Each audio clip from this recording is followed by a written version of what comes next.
สวัสดีลูกค้าวันนี้จะมารีวิวปืนลมให้เบิ่งจะมีสองรุ่นจะมีสองกระบอกนั่นจะเป็นตัวคาทิคอแล้วก็ตัวนี้เป็นตัวเดิมมี M3 นะ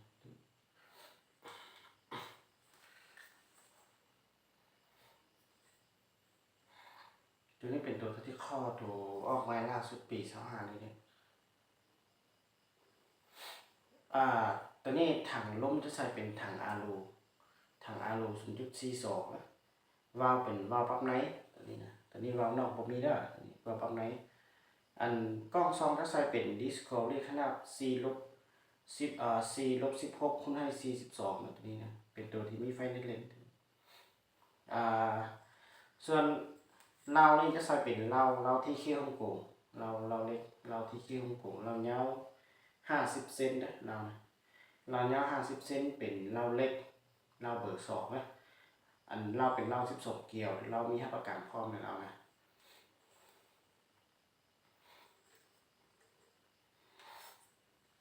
ตัวที่ข้อนี่ตัวนี้ทั้ง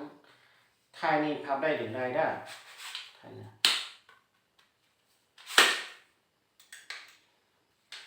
พับได้ถึงได้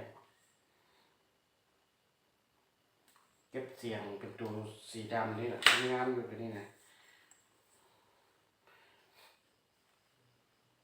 เครื่องเป็นเครื่องใหม่ๆถ้าประกอบแล้วก็เครื่องเป็นปี25เลยเครื่องตัวนี้น้ำหนักก็จะเบาเนาะ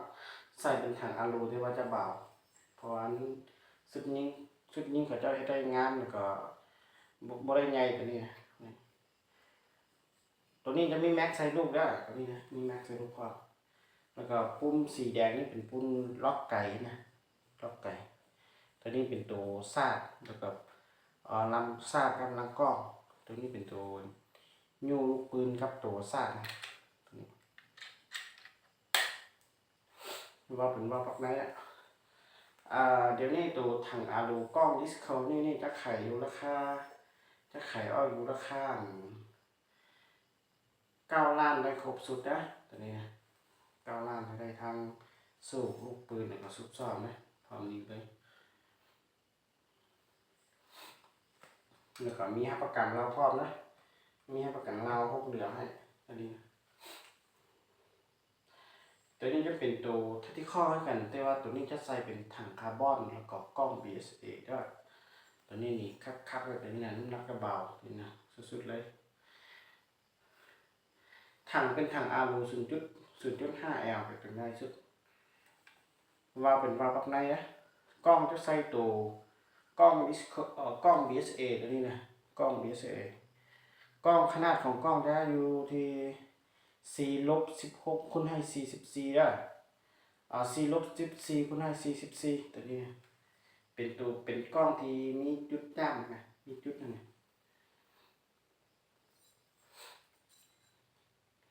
ส่วนปืนนั้นจะคือเดียวกับตัวถังอารูนี่คือเดียวกับนี้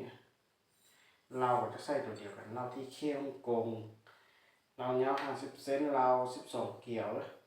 มีให้ประกันเรา6 เดือนให้แต่ตัวนี้ทั้งไทยนี่ก็พับได้ดึงได้แล้วก็ดึงแบบนี้แล้วก็พับก็ได้แล้วเราพับแบบนี้แล้วก็เอาเก็บเสียงออกใส่ถุงสบายเด้อแล้วก็ตัวนี้น้ำหนักเบาสุดแล้วตัวนี้นะตัวนี้เบาสุดแล้วเบากว่าตัวท็อปแค่2 ข้อมีหลายตัวนี้นะเบาสุดแล้วตัวนี้เดี๋ยวนี้ก็ขายอยู่ราคา11 ล้านนะได้ครบสุดนะได้ทางสู้ลูกปืนแล้วก็ซุบซ้อมนะพร้อมนี้เลยราคาแล้วก็มีประกันเราพร้อม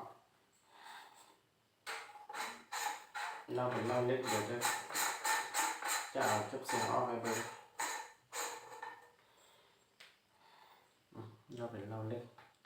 เราก็เป็นเราไม้ได้ตัวนี้นะตัวเราปี25เลยเรานี่มีประกันเท่าแน่นอนนี่เราเป็นตัวเราเกี่ยวสูงนี่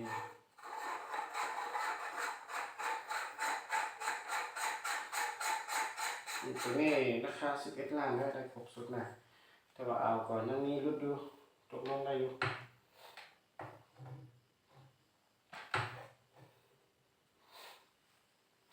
ตัวนี้เด้อตัวคักสุดนะนี่แหละแต่ว่าตัวนี้นี่น้ำหนักจะไหลได้นึง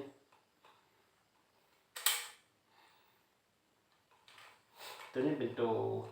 เต็มมี M3 นะตัวนี้ตัว M3 นะตัวนี้น้ำหนักจะหลายกว่าตัวทับที่ข้อเลยตัวนี้ออกไม้ล่าสุดปี25เลยน่าเขียนติดตัวนี้ปี25ตัวนี้จะมีแม็กซ์ใช้รูปกันนะแต่ว่าตัวนี้พับอะไรไทยพับอะไรได้พับอะไรเดี๋ยวเราดึงได้แต่ว่าปืนนี่สั้นอยู่แล้วแต่ว่าเราเงาตัวนี้ไงเราเป็นเราที่เคี่ยกันแต่ว่าเราเงา60 เซนตัวนี้นะเราเงาสุดเลยทั้งบอลนี่ว่าเขาพี่เลยบอลใส่โม่ใส่แม็กนะอันถังก็ใส่เป็นถังคาร์บอนที่กันถัง0.5เป็นตัวใหญ่แล้วก็กล้องซองตัวนี้จะใส่เป็นกล้อง BSA คือกัน4-14 คูณให้414นะเป็นกล้องที่มีจุดจ้ำนะ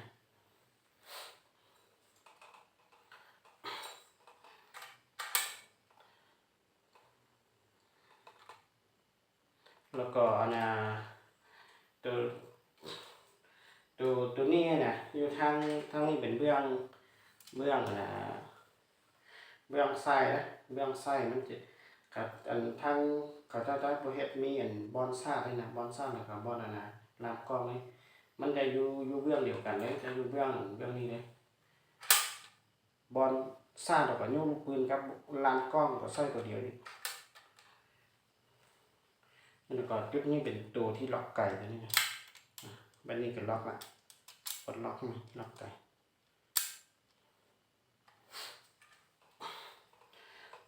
ตัวนี้ราคาก็จะสูงนิดนึงนะตัวนี้ขายราคาอยู่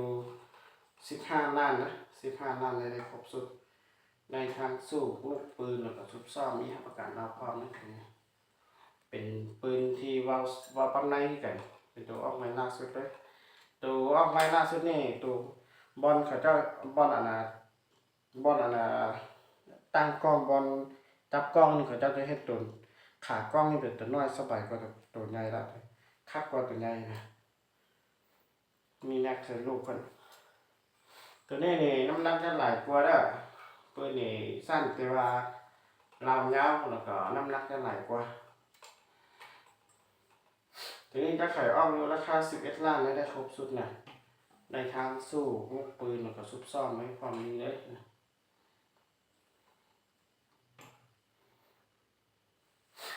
ตัวนี้ไม่ได้ใส่นักใส่มันเป็นนี่ลืมใส่นักใส่ถ้าว่าลูกค้าคนไหนสนใจก็ติดต่อหาทั้งเบอร์วัดได้ไปนะเครื่องนี้บวาตัวจะเป็นตัว MC แค่2ก็มีความทรงที่ว่าตัวนั้นรีวิวหลายแล้วจะมารีวิวตัวที่เขาได้รีวิวตัวนี้เครื่อง3 ชุดนี่หาจะเข้าไม้ได้เครื่องนี้ไม่หลายที่โมแม่เราจะมาแต่3 ชุดนี่สนใจกับติดต่อหาทั้งเบอร์แอดได้สอบถามอย่างไรนะ